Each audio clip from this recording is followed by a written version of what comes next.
ఓం శ్రీ గణేశాయ నమః. శ్రీమాత్రే నమః. శివాయ గురవే నమః. శ్రీకృష్ణ పరబ్రహ్మణే నమః. శ్రీరామాయ నమః. శ్రీ గురుభ్యో నమః. యా దేవీ సర్వభూతేషు జ్ఞానరూపేణ సంస్థితా నమస్తస్యై నమస్తస్యై నమస్తస్యై నమో నమః. మోహన్వాణి ఛానల్ ద్వారా ఈ వీడియోని వీక్షిస్తూ ఉన్నటువంటి భక్తామ తల్లులకు తండ్రులకు ముందుగా నా యొక్క సాధువాదాలతో పాటు ధనత్రయోదశి యొక్క శుభాకాంక్షలు కూడా తెలియజేసుకుంటున్నాను. అసలు ధనత్రయోదశి అంటే ఏంటి, ఆ రోజు ఏం చేయాలి, విధి విధానాలు ఏమిటి అనే విషయాన్ని మనం ఈ వీడియోలో మాట్లాడుకుందాం. ప్రతి సంవత్సరం ఆశ్వయుజ మాసంలో కృష్ణపక్షంలో వచ్చేటటువంటి త్రయోదశి ధనత్రయోదశి అంటారు. ఈ సంవత్సరం అక్టోబర్ 18వ తేదీ వస్తుంది. ఉత్తరాది వాళ్ళైతే దీన్ని ధనతేరాస్ అంటారు. ఈ రోజున లక్ష్మీదేవి కుబేరుడి యొక్క ఆశీస్సులు పొందాలి అని మన వాళ్ళు చెప్తున్నారు. అలాగే రకరకాల పరిహారాలను కూడా పాటిస్తూ ఉంటారు హిందువులైనటువంటి మన వాళ్ళంతా. అయితే ఇది దీపావళి పండక్కి ఒక 2 రోజులు ముందు వస్తుంది. అందుకనే దీపావళి 5 రోజుల పండుగగా ఉత్తరాది వాళ్ళు ఎక్కువగా చేసుకుంటారు. దీపావళికి ముందు 2 రోజులు, దీపావళి ఒక రోజు 3, దీపావళి తర్వాత 2 రోజులు కూడా. దీపావళి గురించి కూడా మనం ఒక వీడియో చేసుకుందాం, అది వేరే విషయం. అయితే మన పంచాంగం ప్రకారం కొన్ని తిథులకి చాలా ప్రాముఖ్యత ఉంటుంది.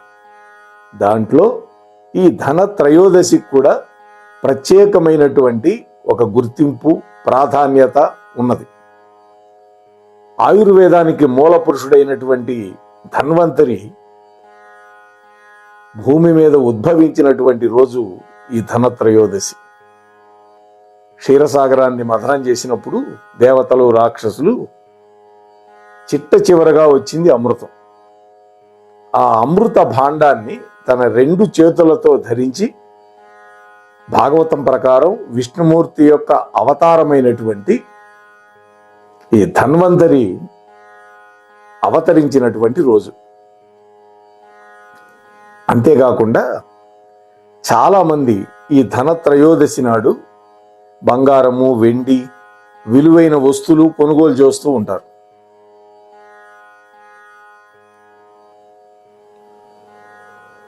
అయితే బంగారం, వెండి ఎందుకని కొనాలి? ఒకవేళ కొనలేకపోతే ఏం చేయాలి?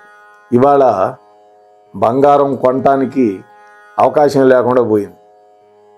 10 గ్రాముల బంగారం 1,20,000కి వెళ్ళిపోయింది సుమారుగా.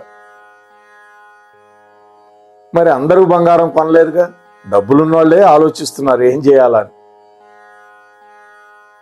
బంగారము, వెండి ఈ 2 గనక కొనుగోలు చేస్తే లక్ష్మీదేవి, కుబేరుడు, ధనానికి అధిపతి కుబేరుడు, ఉత్తర దిక్పాలకుడు, శివుడి యొక్క అనుగ్రహం వల్ల నవనిధులకి ఆధిపత్యం వచ్చింది ఆ కుబేరుడికి. అటువంటి కుబేరుడి యొక్క ఆశీస్సులు కూడా కలుగుతాయని పురాణాలు చెబుతున్నాయి. బంగారము, వెండి కొనలేకపోతే ఏం చేయాలి అంటే, తక్కువ ధరకే వచ్చేటటువంటి కొన్ని వస్తువులు కొనడం వల్ల కూడా అటువంటి శుభ ఫలితాలే వస్తాయి. ఖచ్చితంగా బంగారము, వెండి మాత్రమే కొనుగోలు చేయాలంటే అందరికీ సాధ్యం కాదు. అందులో ఇవాళ వెండి పెరిగిపోయింది, బంగారం పెరిగిపోయింది. చాలామందికి ఎంతో కష్టంతో కూడుకున్న పని కదా. అట్లా కొనలేనటువంటి వాళ్ళు ఇత్తడి, రాగి, ఈ లోహాలతో చేసినటువంటి పాత్రలు కొనుగోలు చేస్తే వాళ్ళు కూడా శుభ ఫలితాలు పొందొచ్చు. ఒక రాగి బిందో లేదా ఒక ఇత్తడి గిన్నె కొనుక్కోవచ్చు. ఆర్థిక పరిస్థితి బాగుపడుతుంది, అదృష్టం కూడా కలిసి వస్తుంది. అయితే వాటితో పాటు ఇంకా ఏం కొనొచ్చు అంటే మొట్టమొదటి వస్తువు చీపురు కట్ట. అందుకనే చీపురుని ఎక్కడ పడితే అక్కడ పడేయకూడదు. ఇల్లు తుడిచాక చీపురుని ఈశాన్య మూల కాకుండా వేరే ఒక మూలలో పెడతాం. అటువంటిది ధనత్రయోదశి నాడు గనక ఒక చీపురు కట్టను కొనుగోలు చేశామా మంచి ఫలితాలు ఎదురవుతాయి.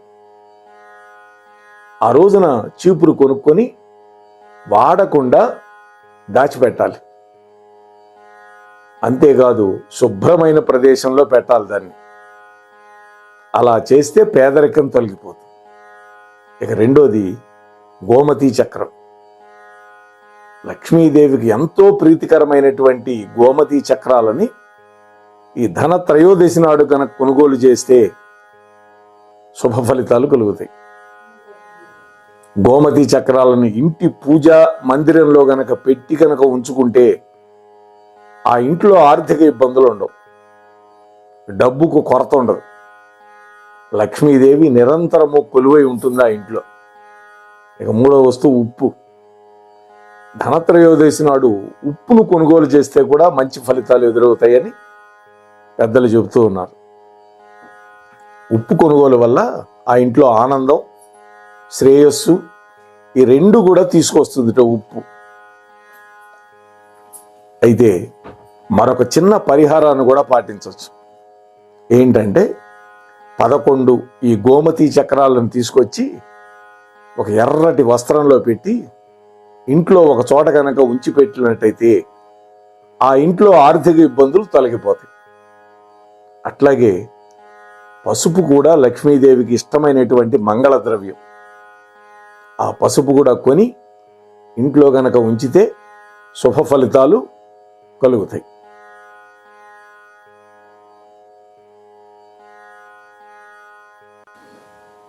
అట్లాగే ఈ ధనత్రయోదశి రోజు ఇంకా ఏం చేయాలి అంటే అన్నదానం చేయటం. పేదవాళ్ళకి అన్నదానం చేయటం. అన్ని దానాల కంటే అన్నదానం గొప్పది అంటే ఎందుకు చెప్పారంటే ఏ దానం చేసినా మనిషికి తృప్తి ఉండదు పుచ్చుకునేవాడికి.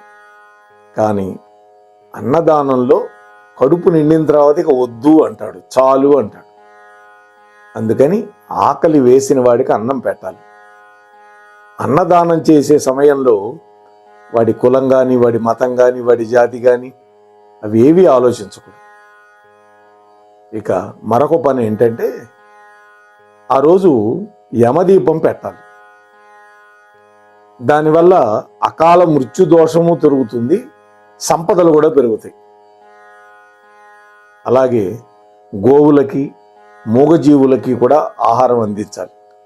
దానివల్ల కూడా చాలా పుణ్యం వస్తుంది. యమదీపం ఎప్పుడు పెట్టాలి అంటే సాయంకాలం పూట.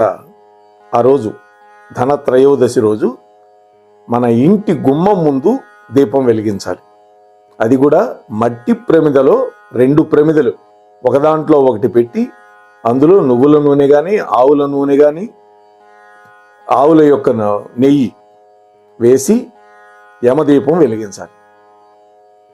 అది కూడా జ్యోతి దక్షిణ దిక్కు వైపు ఉండేటట్టుగా వెలిగించాలి. దీనివల్ల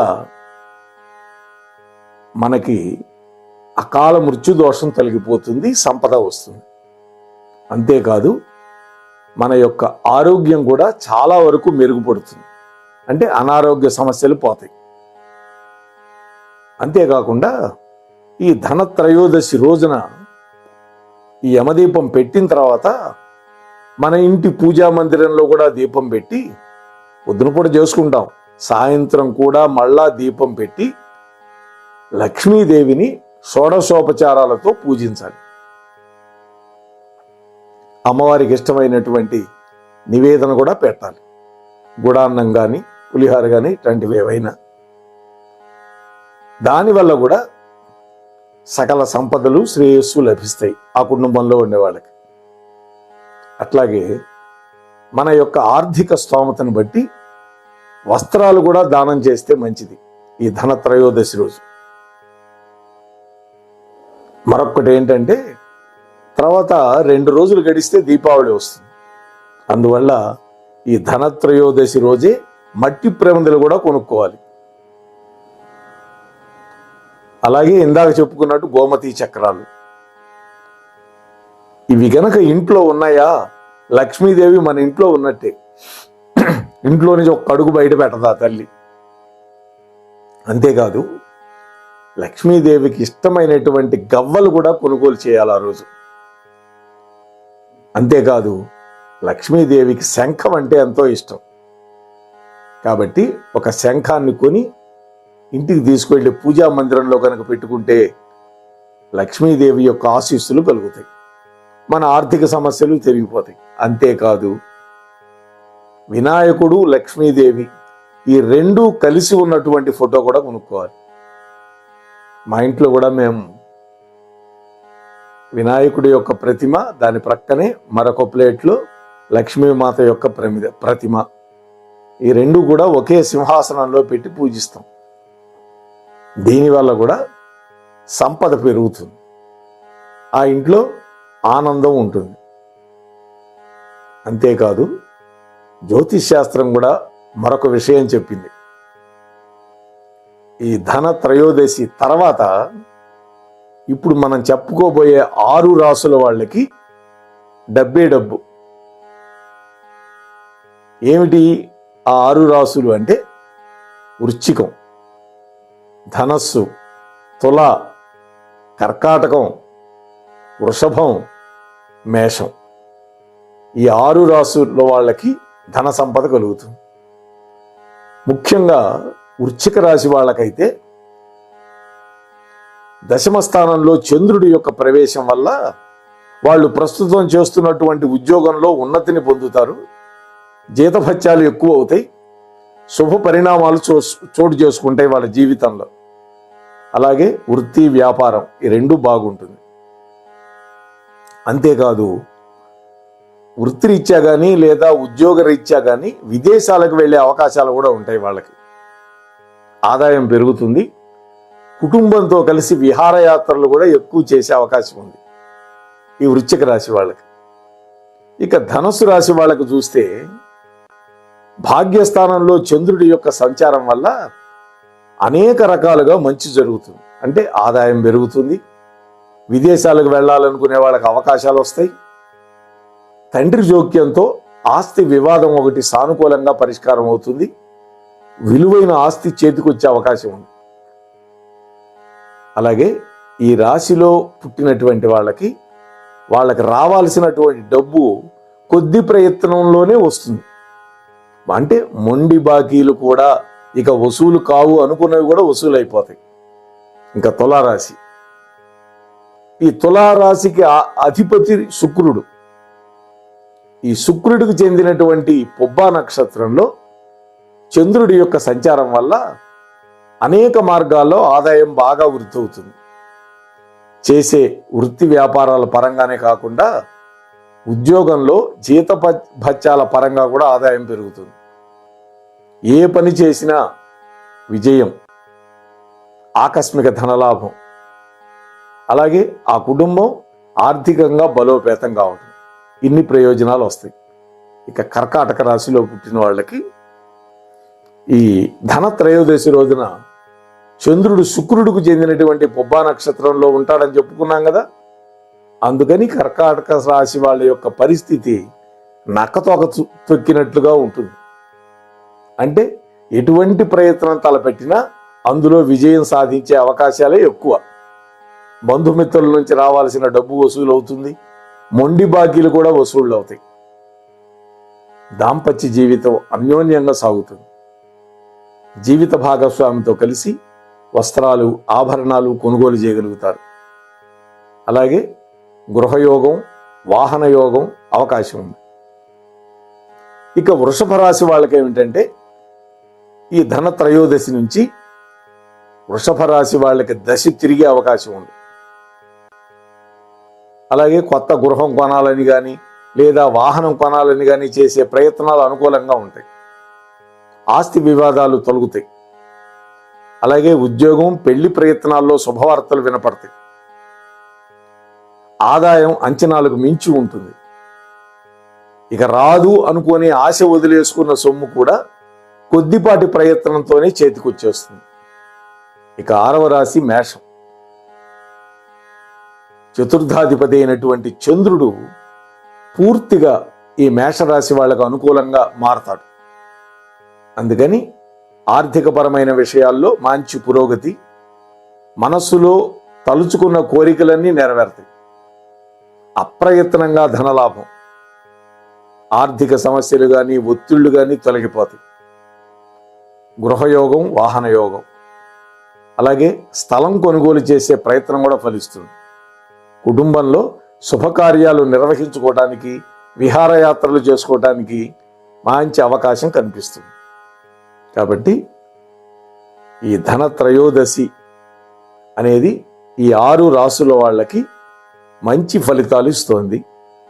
కాబట్టి తప్పకుండా బంగారం, వెండి కొనలేనటువంటి పరిస్థితి మనకుంటే ఇందాక చెప్పినట్టు మనం రాగి పాత్ర కానీ, ఇత్తడి పాత్ర కానీ, ఒక చీపురు, ఉప్పు, అలాగే ఈ ప్రమిదలు, అది కూడా మట్టి ప్రమిదలు, ఇలాంటివి కొనుక్కొని ఆ రోజున సాయంత్రం పూట యమదీపం పెట్టి, ఆ తర్వాత పూజా మందిరంలో దీపం పెట్టి లక్ష్మీదేవికి 16 ఉపచారాలతో పూజ చేసుకుంటే మన ఇంట్లోనే సంపద, మనకిక ఏ లోటు ఉండదు అని పెద్దలు చెప్పినటువంటి విషయాలని మీతో మనవి చేసే ప్రయత్నం చేశాను. కాబట్టి మనం అందరం పాటించి ఆ లక్ష్మీమాత యొక్క, యమధర్మరాజు యొక్క కృపని పొందే ప్రయత్నం చేద్దాం. అంతవరకు మీ వద్ద సెలవు పుచ్చుకునే మీ ధర్మవరపు వెంకటరమణ. స్వస్తి సర్వేషాం. మన కార్యక్రమాలు నచ్చితే ఒక లైక్ చేయండి, మాకు ఎంతో ఎంకరేజ్మెంట్గా ఉంటుంది. అలాగే కామెంట్ చేయండి. కామెంట్ చేస్తే మేము మంచి క్వాలిటీ కంటెంట్ అందించడానికి దోహదపడుతుంది. ఆడియోస్ని షేర్ చేయండి. ఆడియోని షేర్ చేస్తే మన ఛానల్ అభివృద్ధి చెందడానికి ఉపయోగపడుతుంది. ఇంతవరకు మన కార్యక్రమాన్ని చూస్తూ ఎంజాయ్ చేస్తున్నట్లయితే, ఒకవేళ సబ్స్క్రిప్షన్ కనుక చేయలేకపోతే ఇప్పుడే ఈ క్షణమే సబ్స్క్రైబ్ చేసుకుని ఆ పక్క నుండి బెల్ బటన్ మోగించండి. వినండి, వినిపించండి, వింటూనే ఉండండి మోహనవాణి తెలుగు పోడ్కాస్ట్.